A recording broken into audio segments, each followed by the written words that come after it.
don't care who had you first, and I don't care who had you the longest. Because truth is, you look better with me anyway, and I'm gonna take care of you and your heart better than anybody in your past ever did. That's real. This is your man. Look at the screen.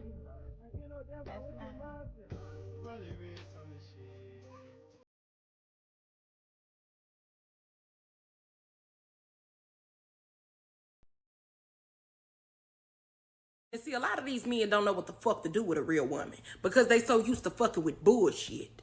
So it's like a lot of times, ladies, you just gotta go let these motherfuckers be with the type of bitches they belong with. Fools. Bitches they can make feel beneath them. Bitches they can do like a motherfucking dog. He don't belong in your motherfucking presence, much less in your motherfucking pussy. So with that being said, fuck him. Move on. It's my men out here in this motherfucking world. You are the goddamn prize. Did you forget who you are? Or whatever the fuck Moana said.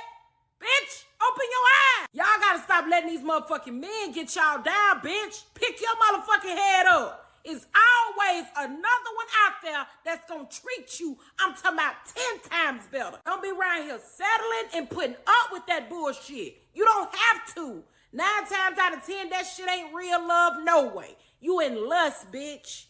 Cause you ain't even seen real love for real yet. Carolyn Jones had already retired from the circus called Love when Brandon showed up acting like he was God's gift to second chances.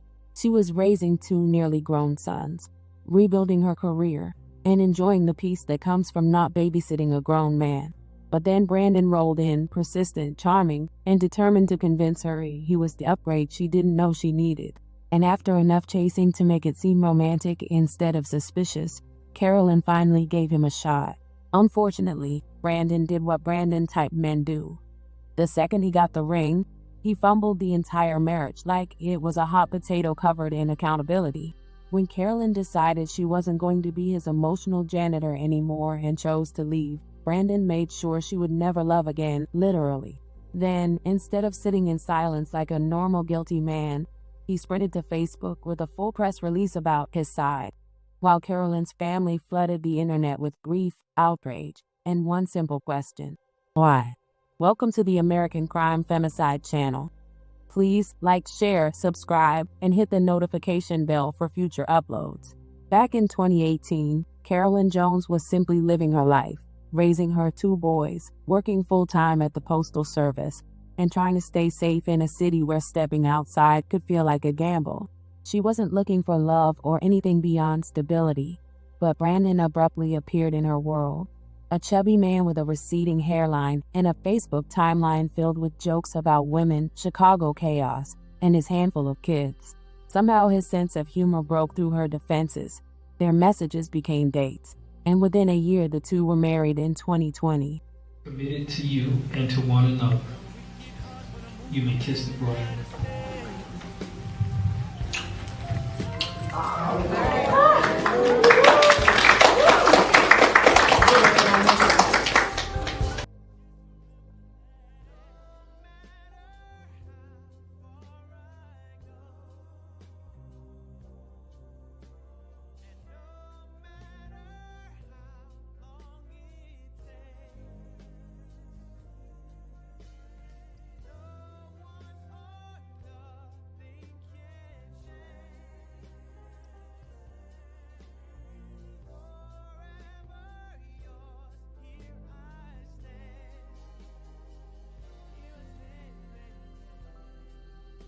Online, they presented themselves as a picture-perfect couple, hosting vacations to the Bahamas, candlelit dinners, birthday celebrations, and anniversary tributes that convinced everyone they were unbreakable.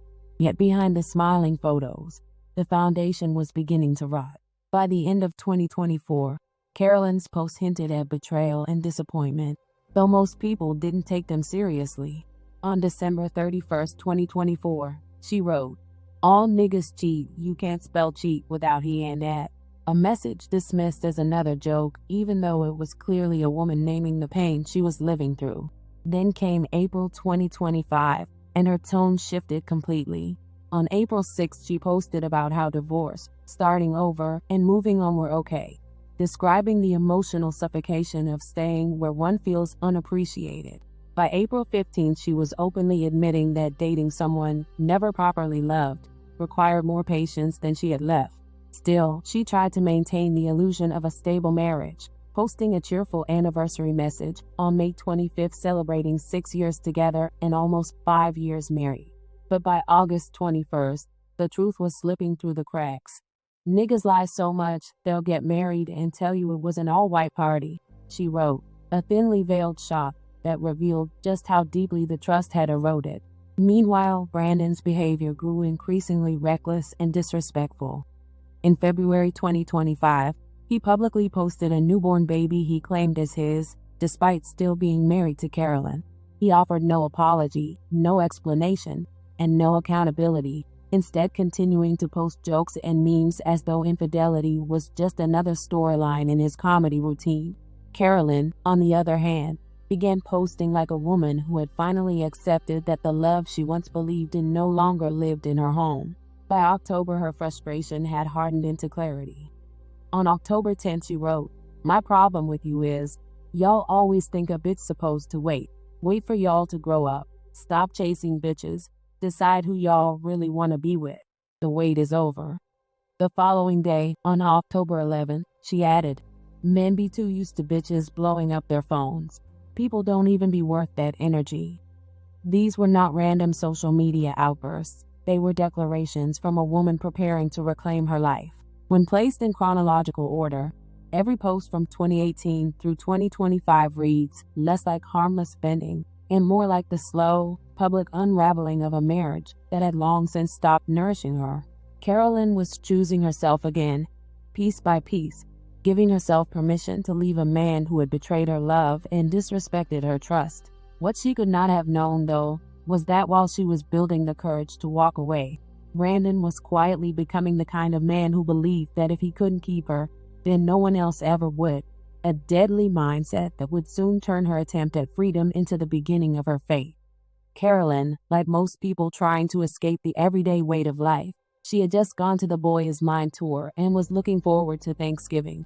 The food, the laughter, the warmth she didn't have to work for. And she made it clear she wasn't planning to lift a single pot or pan, proudly posting, "Thanksgiving reminder, not all of us were made to cook. Some of us were simply born to stand in the kitchen and talk to the person who can." It was the kind of lighthearted, harmless humor she regularly shared with her friends online, and then, just as suddenly, her page went silent.